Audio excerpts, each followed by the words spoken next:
military warfare too. This is all fractal in that all forms of combat favor the side that can exhaust their opponent and really make the battle a war of attrition. What's the most efficient path to victory against this particular opponent? He's dropping off for the choke here. We could see the finish. It's looking tight. Tight at Alpra. Hello, everyone. Welcome to the Everyday Jiu-Jitsu Podcast. I'm your host, Matt Kwan. The Everyday Jiu-Jitsu Podcast is everything you need to know about Jiu-Jitsu. And this week, we are going to discuss weight distribution, why it's important, how you can bring it into your game, why you should bring it into your game, and how you can train this skill, mechanically speaking. Before we do that, please like, share, subscribe, leave a review, comment, and just interact with the show and the channel. It really helps me increase visibility online. Plus, if you want to support the show, check out the links in the bottom. And while you're at it, please subscribe to my new YouTube channel, On Guard BJJ Online. I will be releasing new techniques every week on the channel from my online academy. Of course, if you want more content, you can subscribe to that online academy. The link is in the bottom in the show notes. Okay, guys, so weight distribution. Let me just preface this conversation speaking a little bit about my game and how it's changed over the years. Of course, I started jiu-jitsu. I wasn't one of these young kids who started when they were like 5 years old. I have tons of kids this age in my program now. I was one of the guys in the generation who discovered jiu-jitsu, once I was already a full-grown man. So when I was 20, I was graduated. I started jiu-jitsu. And when you're in your 20s, you're not really thinking too much about injuries. If you're an athlete, I was actually traditionally a fat kid growing up, but I became athletic around middle school time. And when I was in high school, I was playing hockey, and I was somewhat athletic, not necessarily gifted or talented. I had to work really, really hard to fit in on the hockey team and whatnot. But I was lifting weights, I was training, and I was ready to essentially take on a new sport. And when you're at that age and you're in decent physical condition, I would say that the style of using movement interested me mostly when I got involved in jiu-jitsu. I was able to abuse things like speed, youth. I was decently flexible. I had decent strength for my size. And so I sort of took more to a style that was quickly pass the guard with blitz passing, get to the back, try to finish the match as fast as you can, things like this. And of course, when I was a purple belt, I got really interested in things like barambolos. I was going upside down. I was very heavily influenced by watching guys like the Mendez bros and the Meow bros, just watching all these little dudes inverting everyone at the highest level and smashing them. And I was like, hey, I got to learn this. So just naturally, I think I neglected some fundamental concepts until later on in my journey when I matured and I had realized, okay, there's some big gaps in my game. And so things like barambolos, inversions, kiss of the dragon, that was always more my style. More of, I don't know if flashy is the word, but more modern approach to jiu-jitsu is what I thought jiu-jitsu was and where it was going. So that was kind of my younger movement-based style at the time. But as the years go on, I started accumulating injuries. I started realizing that, everyone was learning the berimbolo. And so it was harder and harder to get the berimbolo in competition and even in training because people were becoming so used to defending it. And my game changed a little bit, especially after a couple of injuries. I was getting older. I was getting these younger students in my gym now, and then I opened a club and I was getting these younger students that were coming in and they were abusing their youth and their size and their speed on me like I was doing to other people when I first started. And I was like, shit, this sucks now. So how am I going to defeat these guys? And the answer was to put a heavy emphasis on top pinning positions and shutting people down, using my body to immobilize them in different ways that I hadn't really done before. Another contrast between my old game and my current game is before I would and this is common, you'll hear a lot of people talk about this in jiu-jitsu, I was very uncomfortable with mounted position. I've done an episode on the mounted position.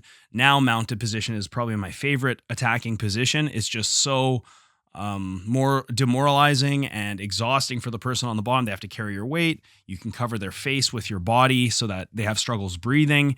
And submission, the arm triangle, katagatame, is one of the easiest, highest percentage moves in jiu-jitsu. I'm pretty convinced of. So I really now try to gravitate my top pin game towards mount, whereas previously I'd like side control. I felt much more comfortable attacking from side control, and I think a lot of jiu-jitsu guys echo this notion. Okay, so as I got older and as I became a gym owner and my body was slowing down, I was discovering, hey, I need to sort of change things up. I need to evolve. And really what it came down to is going back to the fundamentals, the classic positions in jiu-jitsu. I rarely do barambolos anymore. It's not a thing that I strategically look for in matches. And yeah, so now I've been really attacking through half guard, passing, and mount. That's like 80% of my game now.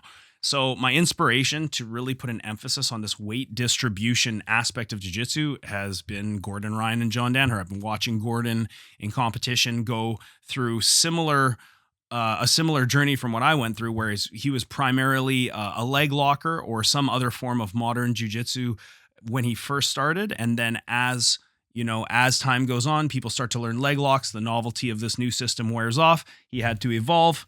And of course, he got much more steroided up. He got a lot bigger. And so he started really focusing on being a top player, being hard to take down, getting on top of guys. And once he gets on top of guys, they do not escape. And if they do escape, they had to work really, really hard to escape.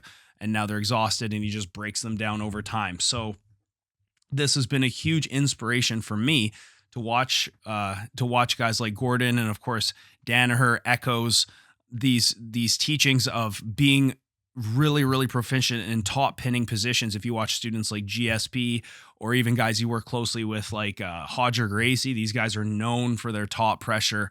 And once they get on top, it's very, very difficult for their opponents to escape. They're not really doing anything fancy. They're just doing really simple jiu-jitsu perfectly, like half guard passing, pinning, things like this. So let's now talk about the advantage that we gain through really utilizing our weight distribution. You don't have to use a ton of energy. You can use fatigue as a weapon. So when you're attacking somebody and they have to worry about the techniques you're throwing at them, they also have to worry about managing their energy, because if you are playing your cards right, you're on top and you're utilizing your weight properly, making them frame on you, now they're also using a shitload of energy. And this is super, super effective. It's like I said, it mentally breaks people down. And this was a part of jiu-jitsu that I heavily neglected in my younger years. And I see students come in who are especially always younger guys too. They come in and they don't want to play the long game in a match. They want to just finish it right away. I want to pass the guard, take the back, submit my partner right away. And yeah, that's great, but it's difficult to do against guys that are super good. So the equalizer can be using your body weight to break someone down. It just means a lot of the time that the match is going to go on longer, but that can actually be to your advantage when you're going against somebody who's uses a lot of movement and someone who's just a really, really tough technical opponent. So using fatigue as a weapon is like a strategy I think every jiu-jitsu fighter needs to have. I try to introduce it to my kids, my fundamental students, the beginners, as soon as I possibly can, just because it's something I know I neglected so bad. And we're going to talk about how we can fatigue someone and wear them down over time as the episode goes on. If we can use fatigue as a weapon over time, our opponent is going to become extremely frustrated and discouraged. They're going to feel like, they can't do anything. And we've seen guys do this when they fight Gordon Ryan. When they fight Gordon Ryan, they're on the bottom position and he's just doing these so-called camping positions, high stepping, hip and knee posts. He's getting into north-south. He's getting into half guard passing. And you just see that moment where they just give up. And even though they're still fighting, you know they've given up. And that's kind of that feeling that I'm looking for when I'm training and competing now, is I'm trying to get that feeling out of my opponent where I can see, okay, they still have a little bit of fight in them, but I know just by their breathing and by their body language that they've already given up. And that's actually like a really satisfying feeling. I feel kind of mean saying that, but that is like one of my cues now to increase intensity. It's one of my cues to turn things up and to really take over the match. And when you do that to someone, a lot of the time they're going to give you what you want if you can break them down first.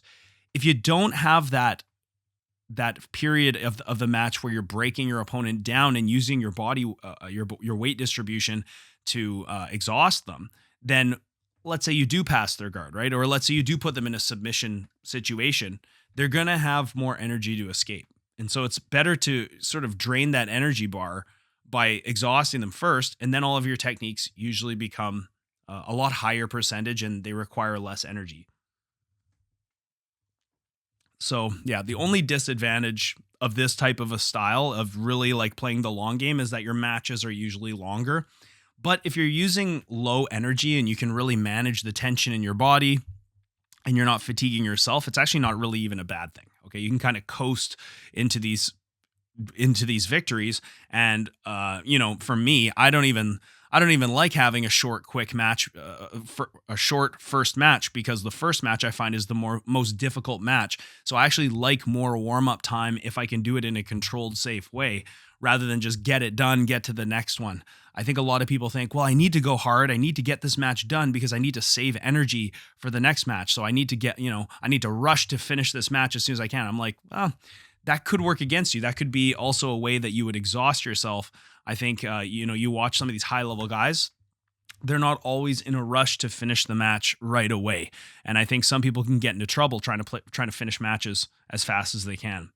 So let's talk about like when your weight is effective versus when your weight is ineffective. Just because you can be really heavy or a big fat dude doesn't mean that you automatically just have the skill of weight distribution. So it's going to come back to gripping and inside position. I talk about it. I'm like a broken record on this podcast talking about inside position. If somebody just, is in their shell and they bring their knees to their elbows and I lie on top of them, even if it's a small child, that knee elbow connection can support a lot of weight if they compose their frames properly because they're dominating the inside space. So to be a good pinner, to have good top position, we need to pummel to the inside. Inside elbow, inside the hip, underhooks, crossface, head block, etc. We need to get inside their frames so that we can dominate the inside space and start to apply our weight. Alternatively, gripping is very important. So one thing I've been doing a lot lately is when I'm on top trying to pass the guard, I just pin my partner's wrists to their chest. And then they're sort of like handcuffed here with their wrists being stuck to their chest. And it's actually incredibly effective because now before they can even frame on you, they need to first free their hands. And this will allow you, of course, to get your head close to them and take away space and disrupt their ability to manage the distance. So gripping, of course, if we're going to talk in a gi context, generally when I'm on top in a split squat position, I'm looking to grab the collar. Okay, so sometimes it doesn't even matter in the gi. If my partner has frames on the inside, I just grab their gi and I just pull myself onto their frames and just make them frame on me. All right. So anytime that they have like effective frames, it's not necessarily a great time to be just loading our weight onto our partner. Okay, there will be times when we can load weight onto our partner, onto their frames and be effective. And that's generally going to be when we're not driving directly into the frames. So if my partner, let's paint an example here. Let's say my partner has a butterfly half guard and I am leaning on this butterfly half guard. I'm driving into the frames.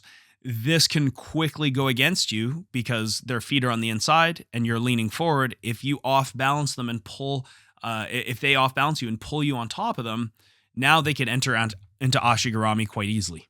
Right. And so, but we still want to be heavy on this position. We want to still use our weight distribution to our advantage. How can we do that if coming forward means we get our legs entangled? And one of the best things you can do is as you put weight on them, try to imagine, okay, they're going to be loading me up and trying to bring me overhead and going underneath me and entering the legs. So we can sag back and move away from the frames, but yet we are still on their frames.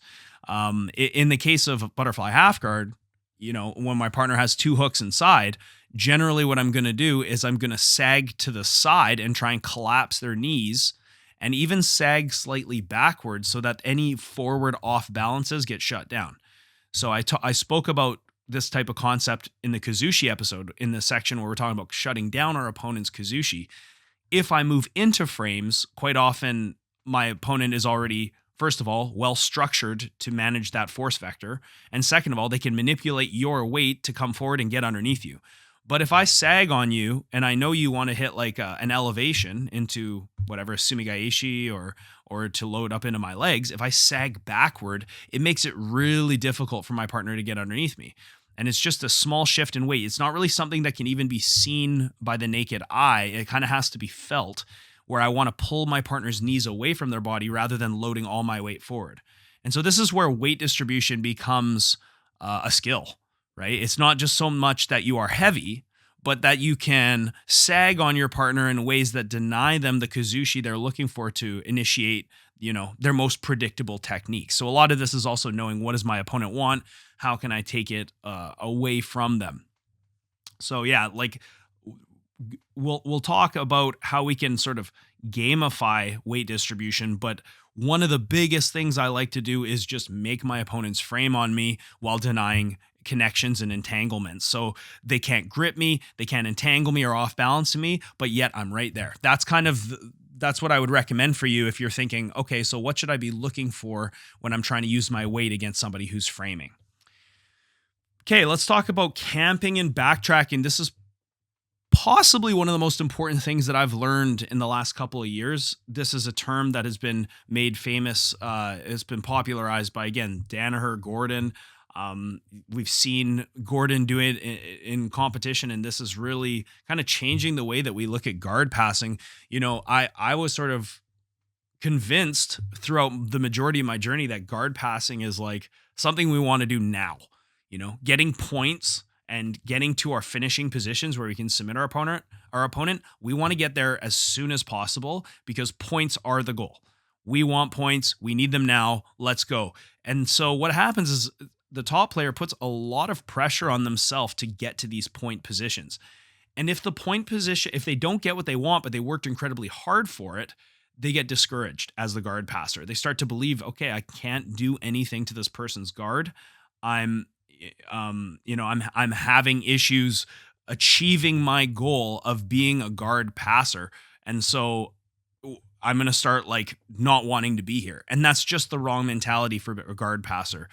I've been watching Tynan Dalpra. Of course, I'm a huge fan of his long step system that him and the Mendez brothers, talk about so much. And he says, when you want to be a good guard passer, you have to really embrace the act of passing the guard. You have to embrace how difficult that is and really start to just like enjoy attacking the guard.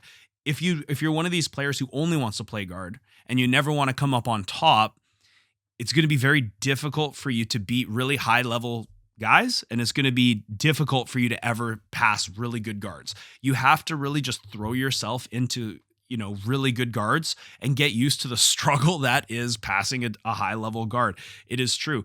And, I was always convinced I got to pass the guard right now. And that is something that I think is wrong. Now, when I approach a high level guard, my goals are very, very,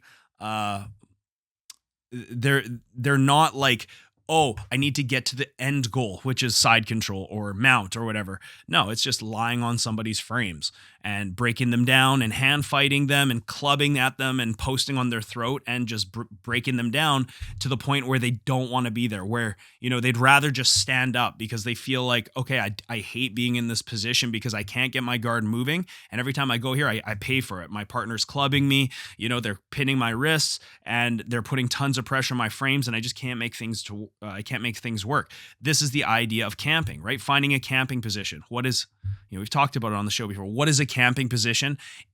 I'd say a camping position is a position of advantage that where you're on top, where you can just lie on your partner for long amounts of time. Maybe we're in a knee shield situation and I pop up onto my feet and I'm able to just turn my body ever so slightly to start to collapse the top knee down and make my partner have to work to keep their knees open or maintain their structure. That's a camping position. If I get to a hip and knee post with my arm on the inside of the hip and blocking the knee and my head is, dropped to that shoulder and they're framing on me, I could just camp there for a long amount of time. I look at a half guard, chest to chest position is a camping position. A tripod position is a camping position. Body lock is a camping position. Any position where my partner's guard is like, even if it's ever so slightly on the defense, nonetheless, it's on the defensive cycle. They can't get into the offensive cycle, and they're struggling just to make any kind of offense going. That's a camping position. And so I seek these positions a lot. When I'm passing, I'm not necessarily looking for side control or points. I am looking to camp. I'm looking to get to a position that I can hold for long amounts of time. And even if I did get to a camping position and my partner recovers, I don't stress out about it like I used to stress about guard passing, where I'd be like, oh, I failed. And a lot of time when you think that you fail, you get exhausted. That's when mentally you start to become, you get overcome with your nerves, and you're like, oh, you start to doubt yourself. No, if I am in a camping position, my partner recovers, I literally just back out and do it again. I look for it again, and I don't look at it as a failure. I just look at it as, well, I'm winning.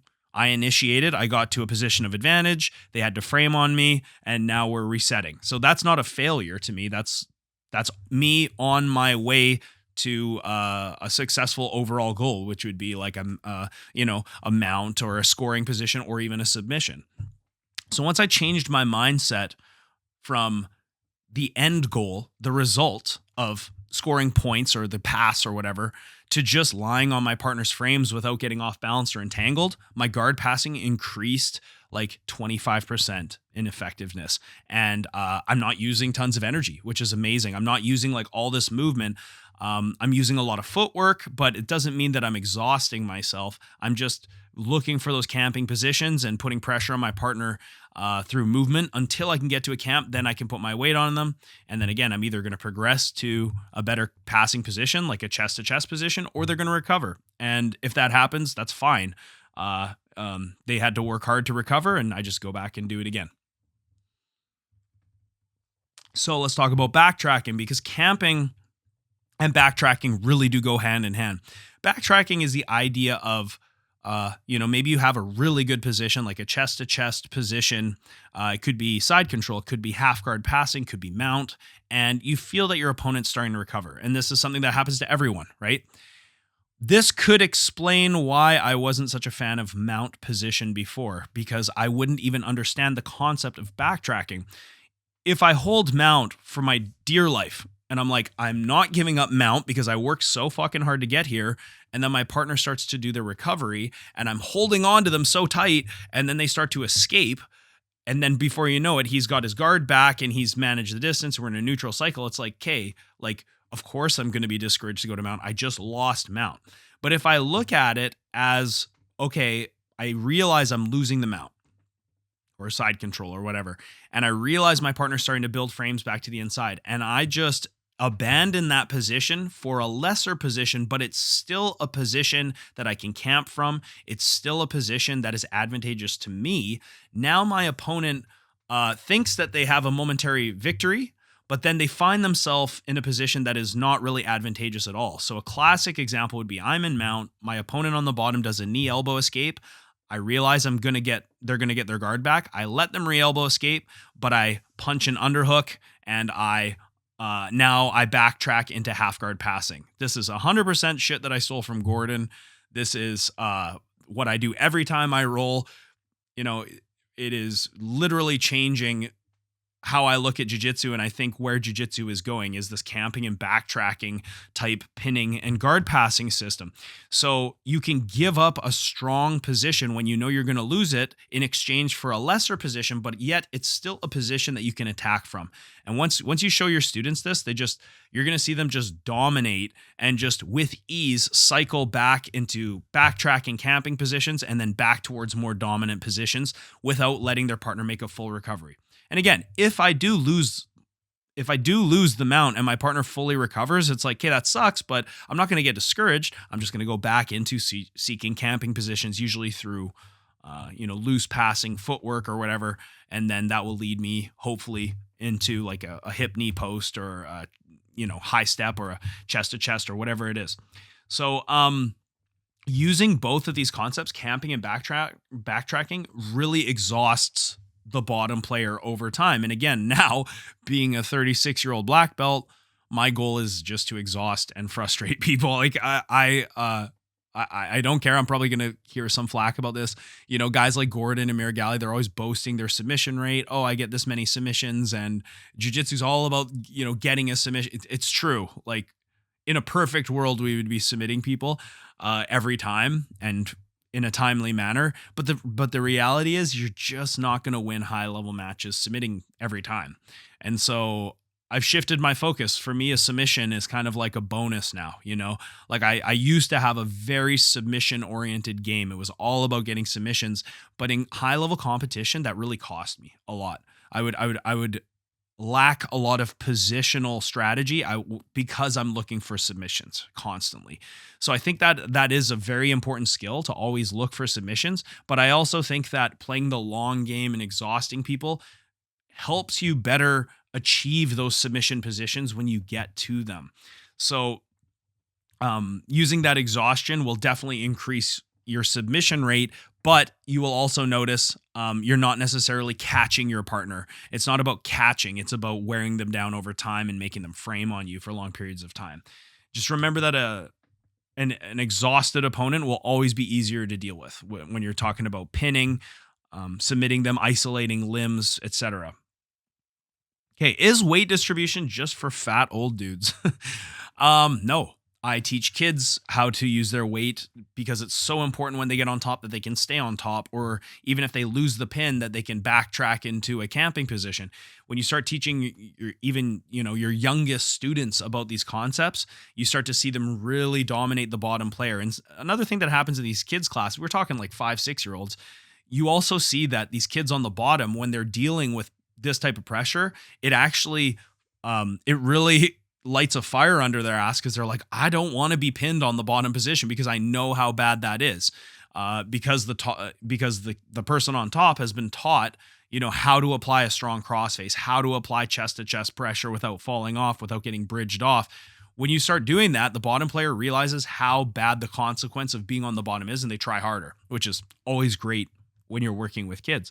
I think that using your weight distribution, it's a style that's for everyone.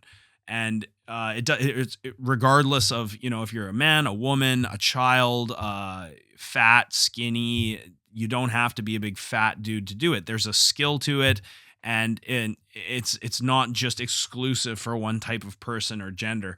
And because people lose mobility as we age, as is happening to me, right? We generally don't lose strength. We lose like mobility and speed and agility and flexibility. So as this happens, it's natural for people to, me specifically, but everyone as well, to gravitate towards a style where we're taking away movement, where we're immobilizing someone and we are crushing them. And so I recommend, even if you're a young, you know, practitioner, that you start thinking about this, because it seems like I was 20 yesterday and I was doing stuff like this, you know, doing barambolos and just learning leg locks for the first time. And then you blink and you're like, holy shit, I'm getting close to middle age here. And it just goes by so fast. And for me, and for, I'm sure, many of you people listening, you want to make sure that jiu-jitsu is it's a long-term thing. We're training for the long term. We want to train until we're old men, women.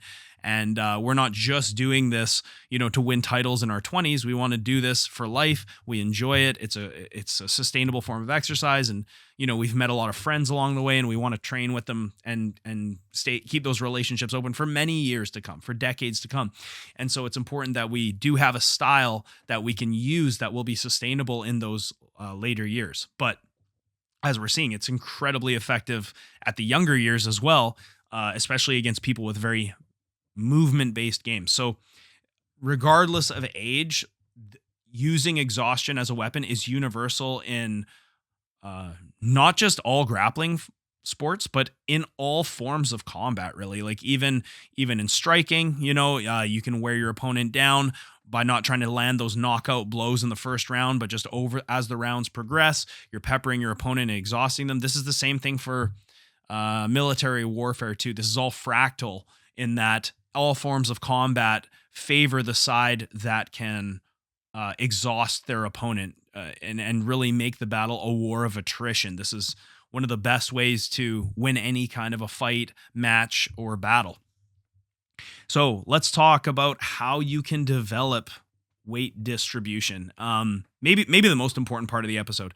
So I always now go towards, I guess, I don't know if the eco guys would call it eco, but I just call it task-focused games, gamifying the situation. I know a lot of the eco guys, they would probably look at what I do and they're like, hey, that's not like true eco. That's not, that's not the way that Greg Souders, that's not the way that he portrays it. But I still think anyone in some capacity can utilize task-focused games.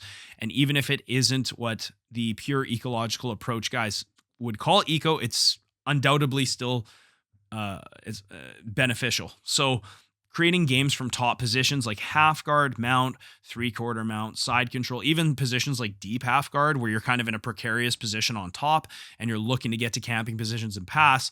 The gamifying it and putting yourself through live training is by far, the best way to build skills and to do it quickly. To put yourself in the position and do it. I can't just tell you, okay, we're going to do these attacks from side control and then put you in a side control situation against a good opponent and you can do those moves right away. You have to feel it. You have to feel how you can shut them down. You have to feel how, for example, the relationship of the crossface will limit their ability to knock you over. Or, you're in a mounted position. You need to feel that how you apply your crossface can enhance your ability to bring your partner's arms away from their body and up and over their head and start to isolate limbs. Like, it's hard for somebody to just teach these explicit things to someone and then expect them to do it. That is true. That's where the eco guys are 100% correct. But also, I think that you take a student and you show them something that also can give them something to work towards. So that's where I think there's kind of a meeting in the middle between the ecological guys and the explicit instruction guys, if there are even two camps like that anymore as a hypothetical thing. I think everyone needs to have a little bit of both. You need to have probably 80 to 90% of your training, task focused, live, rolling, and then the other 10 to 20% as explicit instruction where we say, okay, these are things we're looking for. This is the right way to do something. This is, I'm not going to say it's the wrong way to do something, but it will arise. These problems will arise if you do it this way. And we need to be aware of this. Okay. I mentioned it earlier in the episode and about just making your opponent frame as much as possible. And this is a game in itself. When I'm rolling with people now, because I'm really just emphasizing top pressure. I want to make it so that when I get on top, I can pin high-level black belts and camp on high-level black belts, and they just melt. And I've had a lot of good success with this lately. I just gamify my own training. Like when I'm rolling with someone, I'm not thinking about how many submissions am I going to get in the round. I'm thinking about okay, I'm working on my camping positions. I'm working on loose passing and I'm working on weight distribution. So I'm just going to try to, for this round, lean on my partner's frames as much as I can without getting entangled or off balanced. And that in itself is one of the best games ever. So what this kind of looks like is, you're approaching the guard. Maybe they're seated. If they're seated, generally we need to put them on their back or make them post their hand on the floor and start punching underhooks. Or even if we could just get them to concede to a supine position, we could just lean on them and make them frame. When someone is leaning on you, you can kind of address this two different ways. You can either, if you're good with your gripping, you can grip and off balance them and try and get underneath them or entangle them, or you can frame on them. And we want them to frame on us because framing doesn't move us around as much, and it forces the bottom player to kind of exert a lot of energy. It's almost like a term that my kickboxing coach, Adam Posner, he said he used a term called freezing. And what freezing is he just said that's when, we're striking and I move off to an angle. And once I've moved to that angle, I can hit you, but you can't hit me. And so you are going to be in this cycle of defense where you're going to try to move your feet to try and face me again, right? Because you're this is a moment where you could be hit, but you can't hit me. And so you're kind of stuck until you recompose this. And jiu-jitsu is kind of the same. When I'm here on top of you and you're framing on me, you're kind of frozen in that your hands are preoccupied. They have to serve the task of managing distance rather than gripping me and moving me and doing what they would actually like to do, because I've put you in a defensive cycle into this camping position. And so this is what I'm looking for when I'm on top. If my opponent on the bottom is framing on me, I'm winning. I look at it that way, right? If we want to go into chest to chest positions, again, we could just look at the idea of immobilizing our partner and making it difficult for them to recover from the chest to chest position. So almost every day we do games where we're trying to hold chest to chest scenarios and see if the bottom player can recover their guard or even just bring their knees in front and disrupt the chest to chest connection. And this is by far the quickest way to develop the skill, is just rep it out over and over again in live training through task focused games with different constraints, right? Maybe the bottom player is allowed to recover the guard. Maybe this game, the bottom player is not allowed to recover the guard. They have to stand up. So this now means guard recovery is not an option. We have to try and get underhooks and wrestle up from this position. You can change these scenarios however you want. And then that's where I really applaud like what Greg Souders has done for Jiu Jitsu recently, because it's kind of opening everyone's eyes to how valuable and efficient and effective this type of training really is. So again, train yourself to identify and seek these camping positions, because that is really the positions that we're looking for that will lead to more dominant scoring positions, right? Hip, knee post, half guard passing, etc. Understand when you should backtrack. So I'm on top and I realize I'm losing a position. I want to exit the position on my terms so that I get to exit the position to a position that is still somewhat in my favor, right? A lot of the time when you're passing someone and you're really putting pressure on them, they will be happy to just take a side control, or they'll be happy to just take a half guard. So if you give them your leg, a lot of the time they'll be like, oh, a guard, I'll just snatch that leg up. But if you can punch an underhook at the same time, it's almost what Danaher refers to as a fake gift, where yes, you can have your guard back, but I still dominate the inside position at the upper body. And when you start to do this, like, you'll just pass the guard again if you've put enough time into that chest to chest position. So if you know when you can backtrack, you can always in some way, even if it's somewhat, even if your partner's still somewhat recovering, you can always dominate the offensive cycle, even if it's not like super deep in the offense, like a mount or a side control, but you're just holding them and they can't move. That is, the idea of camping and backtracking. Okay, mechanically, you can also address frames appropriately. So I mentioned earlier in the episode that we don't really want to move into frames. We want to move away from frames. So again, I'll use cross shoulder post from like a knee shield example.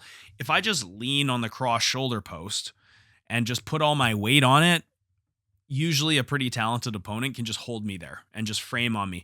But it's how we address the frames that where you're actually going to reach breakthroughs. So like there's the row drag where you're grabbing the arm and throwing the wrist by and punching an underhook. You can just blade your shoulders sometimes and force your partner's arm to collapse, and then this can allow you to bring your chest towards their chest, collapsing their frame. Again, probably my favorite method right now is wrist pinning.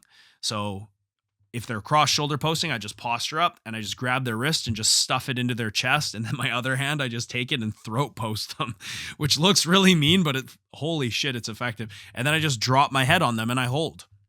It's like I'm not even trying to pass. I'm just holding them. And so what's going to happen is they're going to be bunched up. Their throat is getting choked and their wrist is getting pinned. And they're like, okay, I got to get out of here. So what am I going to do? And a lot of time what they'll do is they'll pull their arm away to try and clear the wrist pin. And then they expose an underhook. And I just punch an underhook right there. Or maybe I don't. Maybe they make a full recovery and I just keep doing the same thing. And then they're like, you know what? I don't want to be here anymore. I'm going to start Kiss of the Dragoning this guy. And I'm like, oh, they're going underneath me. Okay. Throat post, push myself back. Right. We'll talk about distance in a sec. It's the last thing we're going to talk about. But essentially I'm pushing myself away when my partner's trying to get underneath me, but yet I stay right there. I'm still right on top of them, not letting them, entangle me or off balance me. So another example about addressing frames appropriately, this is like a common thing I get asked about body lock passing, because body lock passing is a fantastic way to pass the guard, especially in nogi. If you body lock someone, you are controlling their hips with like locked wedges, right? But there's a pretty effective defense, and that's where they throat post on you with two hands. They just stuff your throat, and now you can't come forward. And I always get asked like, okay, I got to the body lock position and I was having a lot of success with it, but now guys are just framing on my throat and I'm having issues breaking through. What should I do?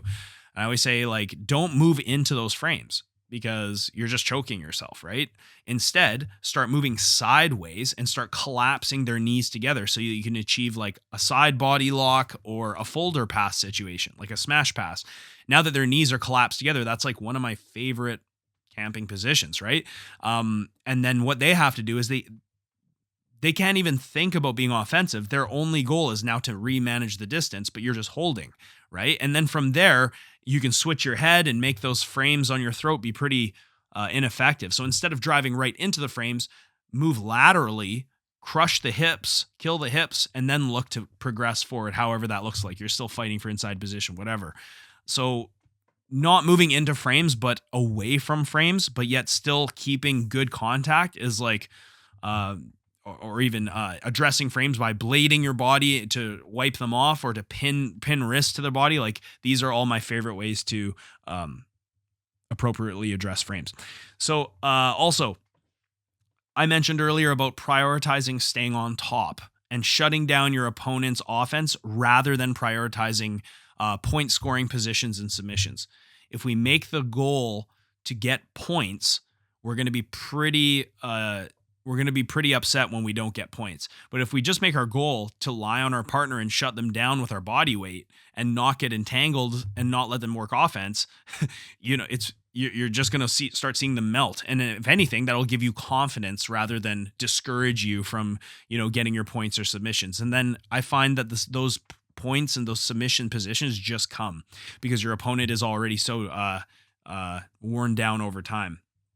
Instead of forcing what you want, deny your opponent what they want. And then over time, that adds up and it pays off in a big way.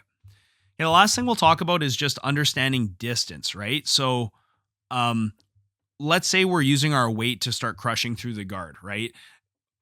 When your opponent, if you come too far forward on your opponent's frames, again, they can load you up. There's tons of inversions. There's tons of off balances they can do. If you recognize they're trying to get underneath you, just throat post them and push yourself back a couple inches.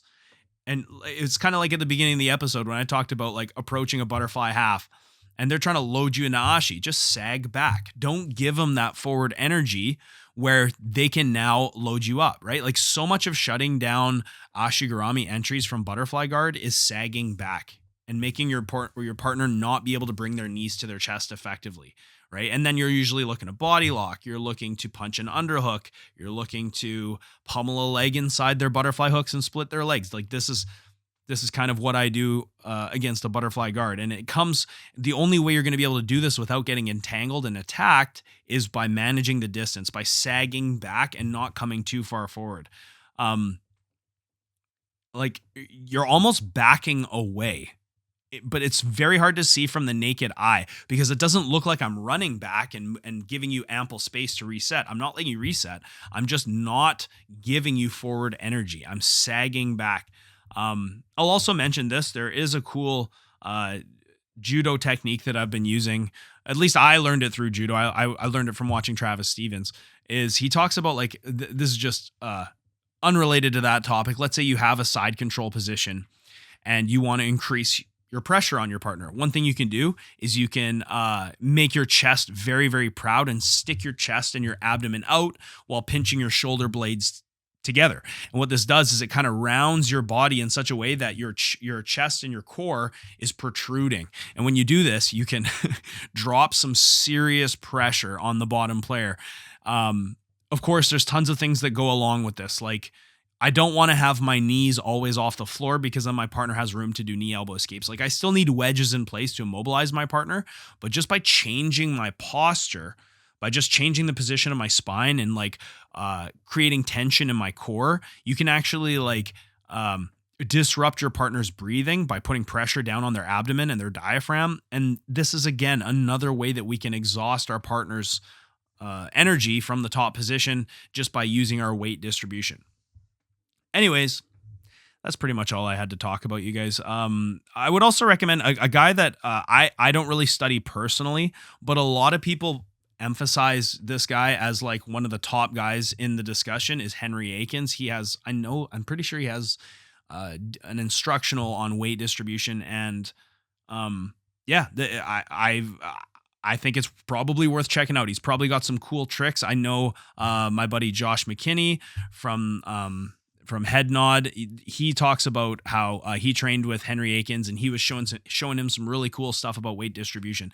Weight distribution doesn't always mean that you are super, super tense. I remember he brought up that example where, like, if you crush someone with all your weight and you're super tense, sometimes you can be rolled just as easily. Whereas a lot of the time when you're putting your weight on your partner, if you just relax your body, it can be a lot more difficult for your partner to move you around, just because when they push into you, it's like they're, framing on like a water mattress and you can sort of like contour your body to their frames as they're going.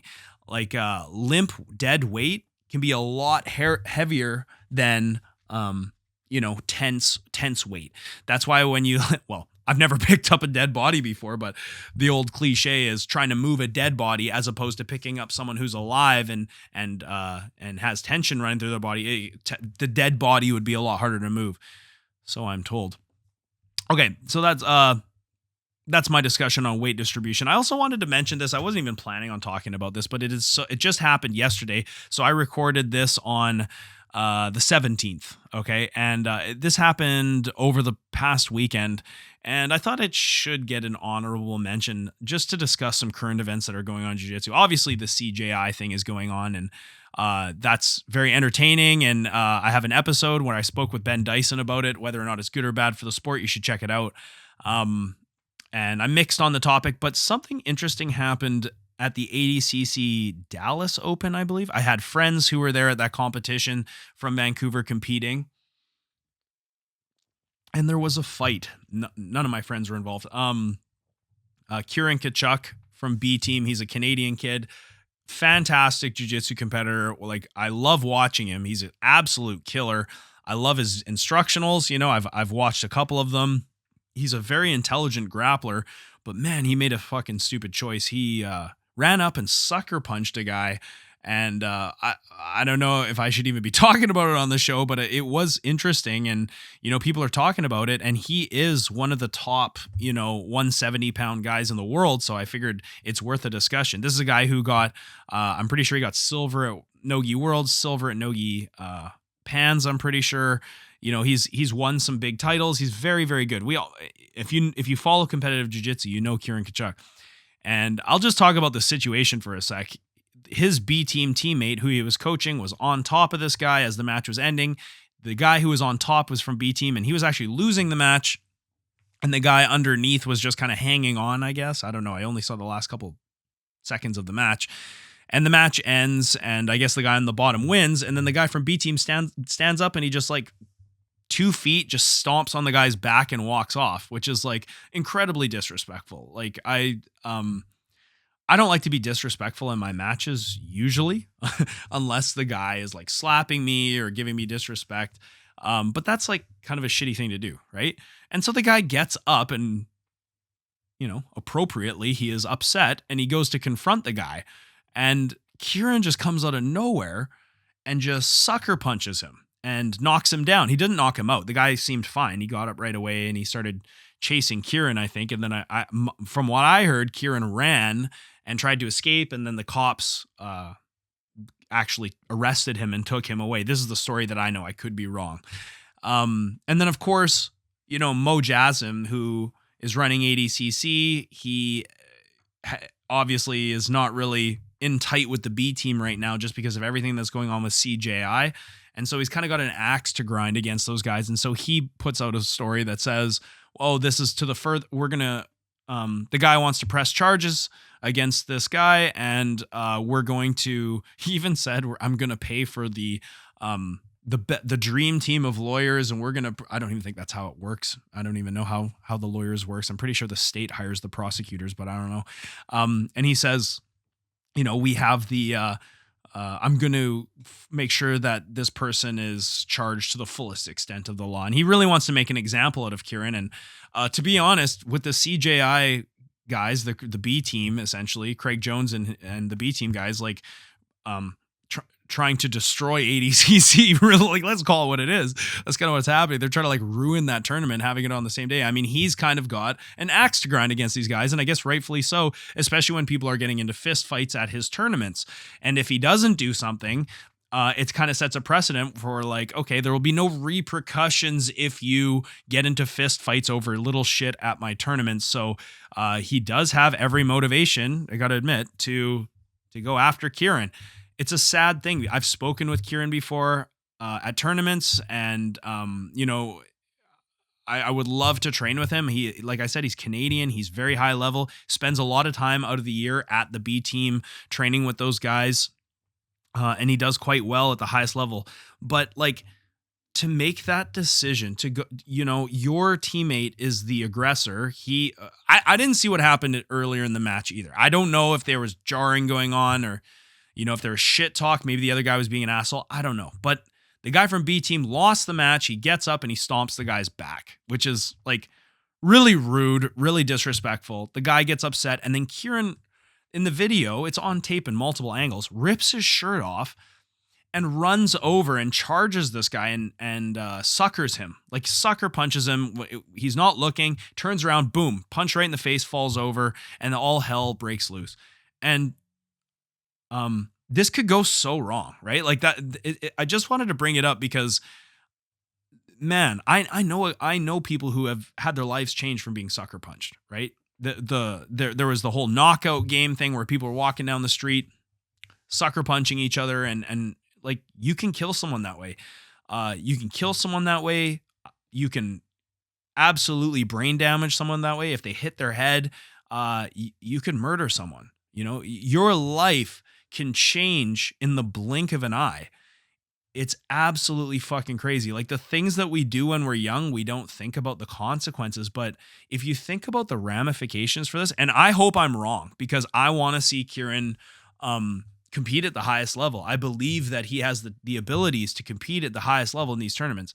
I hope I'm wrong, but I would not be shocked if he is, of course, banned from ADCC. I don't see him, you know, Mo banned Murillo Santana for pulling out a knife. He actually banned both parties from ever going to ADCC again, right? So I assume Kieran's career at ADCC is done. And I assume Kieran's competitive career in the United States is probably done, because he's down there as a guest in that country. He is a Canadian citizen. You know, I guess he's on a working visa, because I think he teaches a little bit at B team, and you know, he's trying to get as good as he can so he can win some big competitions. Like, all of these competitions are in the States. Outside of the United States, what is left in terms of high level competitions, like Brazilian nationals, Europeans? Aside from that, like, what is there? Especially if you're banned across all ADCC tournaments. And it was just such a poor choice in judgment for him to go up and just, like, assault this guy. Let's call it what it is. It's fucking assault. What if the guy hit his head on the way down? You know, they're right by the judges table. What if he hit his head, he got paralyzed? What if he hit his head, he got brain damaged? What if he got knocked out and someone stomped on him, you know, inadvertently? And like, so many things could go wrong. And now potentially I wouldn't be shocked if he, you know, he's never allowed back in the United States again, or the next time he's allowed back would be like 10, 15, 20 years, you know, especially not being a citizen in that country. What if, because this is in Texas, I was wondering, like, I think open carry is allowed down there. What if he knocked this guy out and then someone pulls a gun and is like, this is self-defense, boom, shoots him? Like, I don't know. So many fucking things can happen. So guys, like, usually actions like this are, I would say, influenced by some kind of substance, like alcohol or something, right? Going out to a club and you're standing on the side of the road, and then a drunk guy comes up and knocks you out for no reason. Like, this shit happens daily in the world. Understand the consequences of your fucking actions. Like, this is crazy. Just assaulting someone. Like, I had a wild side where when I was a youth, and I've done things that were stupid, you know? I don't know if I would call myself like a soccer hooligan level of stupid, but like, I've made some poor choices for sure. I think a lot of people have, and fortunately they weren't poor enough choices that there was going to be legal ramifications, or I'm not going to be allowed to do my career or my passion or go to another country or whatever, that would be like tragic, especially when you're someone like Kieran. We need to like measure ourselves in these situations and really manage our impulses to act in violence and anger, especially at a fucking jiu-jitsu tournament. Like, I've never fought Kieran. He's incredible, but like, dude, we're not tough guys. Like we're fucking jiu-jitsu fighters. And the first thing we're doing is running over and throwing a haymaker at someone. I mean, it could go so wrong. And it really is a learning lesson for him and for all of us, really, because emotions sometimes aren't our best friend, right? We're in a heated match. Oh, I'm coaching my guy and he's coaching, and their coach starts chirping at me. And before you know it, hey, fuck you and all this stuff. And it's like, man, where does this go? Like, are we going to start throwing down? And before you know it, I'm never allowed in the United States again, or I'm getting charged, or, lots of bad, I can never go compete again. And my whole sole goal is to be a competitor and to win world titles. Like, where does this go? And it's crazy to think the choices that we make, the ramifications that can have on our life in 5 years, in 10 years, in 20 years, right? What does that look like? Like, that could just absolutely destroy his competition career. So again, I pray that I'm wrong, because I believe people deserve second chances. I believe that people can act out of emotion, while being very naive, and they can learn from mistakes. And this guy, from the video, what it showed, he wasn't badly injured. He got right up and wanted to fight and whatever, rightfully so. And so I pray that, what I've said here doesn't happen, because someone who's as talented and as seemingly intelligent and honestly as nice that Kieran is, that is a mistake. And to hear that he can never compete at an event like that or go to the States again and show his jiu-jitsu at the highest level is sad. It really is, because he is a fantastic grappler. But hey, man, we all do have to live with our decisions. I'm guilty of that too, and we all do. But that was just something that I wanted to bring up, because it just happened the other day, and I was like, holy fuck! Like, think of the ramifications for that. Think about what that happens down the line, and think about it next time when you go out drinking and someone's talking shit to you or whatever, and like, you get really angry in the moment. It's easy for our ego to flare up and to just get fired up, and then like before you know it, you're in a fight, and then before you know it, you're stabbed, or before you know it, you knocked a guy out, he hit his head, he's dead, or he's a vegetable now. Like, you go pick in a fight with someone, anything can happen. Anything. Guys, do not get into these fucking fights, especially not at a jiu-jitsu tournament. There's kids watching, you're representing yourself, your school. It's just a bad look for the sport. I know that's a cliche, but more importantly, don't fuck up your own life or the life of someone else over stupid shit. This is stupid shit. And the guy who he was defending was the guy who jumped on this guy's back. Like, it's not like someone was attacking Kieran's friend and Kieran came out of nowhere and defended him. Like, I would have justified that. I would have been like, well, he's defending someone. It's like, no, your guy was being an asshole. It's all on tape. And you're just running out from the side. He rips his shirt off, runs off to the side, and just sucker punches this guy. Crazy. Maybe these guys look up to Dylan Dennis too much or something like that. Like, sometimes we do things, especially as grown men, we do things where we think that there's no consequences to our actions. And there are always consequences, and you never know which direction a fight is going to go into. So avoid fist fighting at all costs. Someone could fucking die. People could ruin their own lives, right? Just be careful out there, guys. I just wanted to take 10 minutes to talk about that, because I found it incredibly interesting and sad, and kind of an eye-opening situation. Hopefully, I really hope that things work out for Kieran, but I don't know. It doesn't look good. Anyways, guys, that's the show. Hope you enjoyed it. The links are in the bottom if you want to support the show. Please like, share, subscribe. Leave comments, leave reviews if you can, whatever platform you're on. Just take 2 seconds. Do it right now. It really helps me out. And please subscribe to my online academy YouTube page, On Guard BJJ Online. I really appreciate you guys supporting the show. and listening to the show, of course. Hope you have a good time. Be careful out there. Remember, Everyday Jiu Jitsu Podcast is everything you need to know about Jiu Jitsu. Peace.